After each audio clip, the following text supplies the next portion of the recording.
Halo, apa kabar sahabat sisi lain dunia? Nah sahabat, kebutuhan manusia saat ini mengalami perkembangan yang sangat pesat. Untuk memenuhi kebutuhan yang terus berkembang, banyak industri peternakan serta pengolahan yang juga terus berkembang. Tak hanya peternakan sapi atau ayam, bahkan di beberapa tempat ada industri pengolahan dan peternakan yang terbilang unik. Dan inilah beberapa industri pengolahan dan peternakan paling unik di dunia.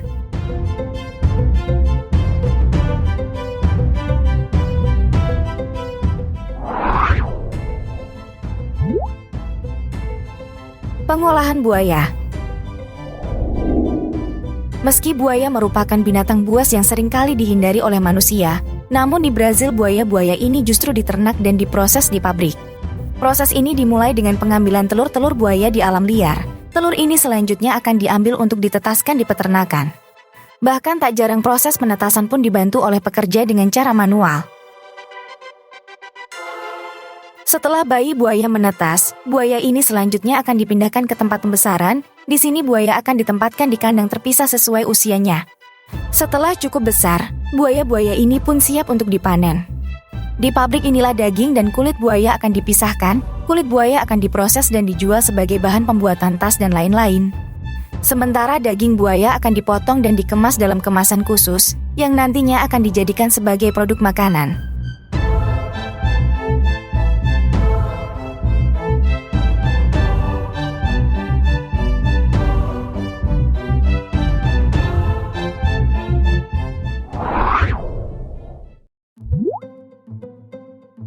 Proses pengolahan ular. Siapa sangka ular yang kita kenal berbahaya dan banyak dihindari ini, ternyata jadi mata pencaharian dari sebagian besar warga desa Kertasura, Cirebon. Dimulai dari proses penangkapan ular dari berbagai daerah pun ditangkap dan dikumpulkan. Setelah itu, ular disortir sesuai dengan jenis dan ukurannya. Ular-ular ini kemudian dimasukkan dalam drum yang diisi dengan air hingga ular-ular mati. Selanjutnya ular-ular ini akan mulai dipisahkan antara daging dan kulitnya. Kulit ular inilah yang nantinya dijual untuk berbagai keperluan seperti bahan pembuatan tas hingga dompet. Sementara daging ular akan direbus dan dijual sebagai bahan makanan. Tak hanya daging dan kulitnya saja, empedu ular juga diproses untuk dijadikan sebagai ramuan, sementara beberapa jenis ular dibiarkan utuh dan hanya diambil jeroannya saja. Ular-ular yang sudah diproses ini akan dibuat melingkar dan kemudian dikeringkan dalam mesin oven. Untuk ular yang berukuran cukup besar seperti piton, biasanya akan dipisahkan karena ular ini memiliki jenis kulit yang lebih mahal dari ular biasa. Kulit ular piton biasanya digunakan sebagai bahan pembuatan tas untuk pasar Eropa yang harganya tergolong mahal.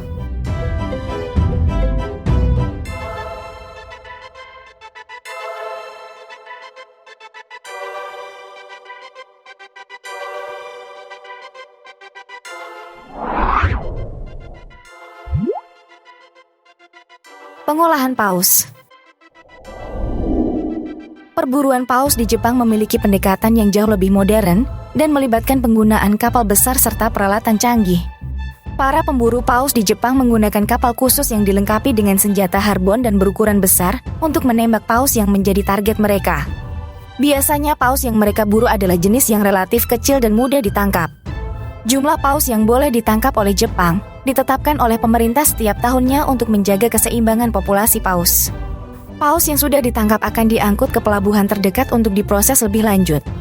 Paus kemudian ditimbang dan diukur panjangnya, kemudian paus akan dipotong-potong menjadi bagian-bagian yang lebih kecil agar lebih mudah diangkut. Daging paus akan dibersihkan, dikulit dan dipisahkan dari tulang, lemak, dan organ lainnya.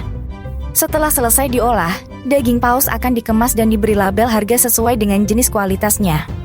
Kemudian daging paus tersebut akan dijual melalui berbagai cara, seperti lelang pasar ikan atau restoran.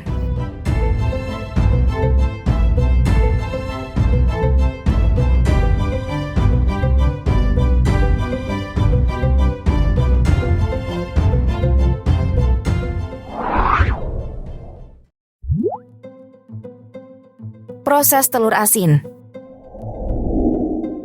Di Indonesia, telur asin umumnya diproduksi oleh industri rumahan, namun di Cina prosesnya berbeda. Di Cina, telur asin diproduksi dalam jumlah besar oleh pabrik-pabrik besar. Proses dimulai dengan pengambilan telur bebek dari peternakan. Telur-telur ini kemudian dimasukkan ke dalam wadah yang berisi adonan lumpur yang sudah dicampur dengan garam. Setelah dilumuri dengan lumpur, mereka ditempatkan dalam wadah plastik.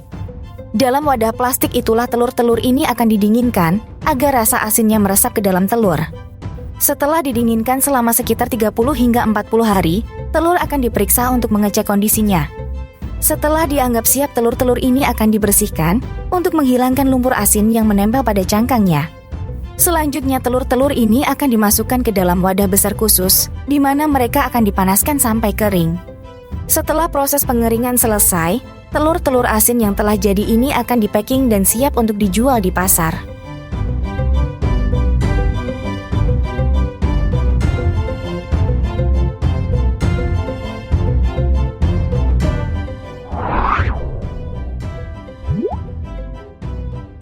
Pengolahan kura-kura cangkang lunak. Di Cina sudah menjadi hal biasa kalau kura-kura biasa dijadikan sebagai santapan, namun bukan kura-kura biasa melainkan kura-kura cangkang lunak atau labi-labi. Bayi kura-kura ini akan disortir sesuai ukurannya, beberapa akan langsung dijual ke tempat lain, sementara sisanya akan dimasukkan ke kolam pembesaran. Bayi kura-kura yang sudah cukup besar, nantinya masih harus dipindah ke kolam penangkaran. Umumnya kura-kura cangkang lunak Cina akan dibeli oleh restoran maupun tempat makan. Di sini kura-kura akan diolah untuk dijadikan sup.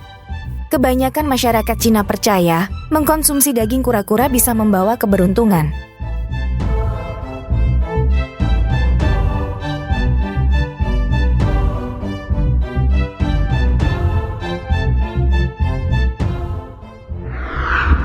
Nah sahabat, itulah fakta tentang beberapa industri pengolahan dan peternakan paling unik di dunia. Gimana nih menurut pendapat kalian? Jangan lupa komen di bawah ini ya. Mimin pamit undur diri dulu, sampai jumpa di video selanjutnya.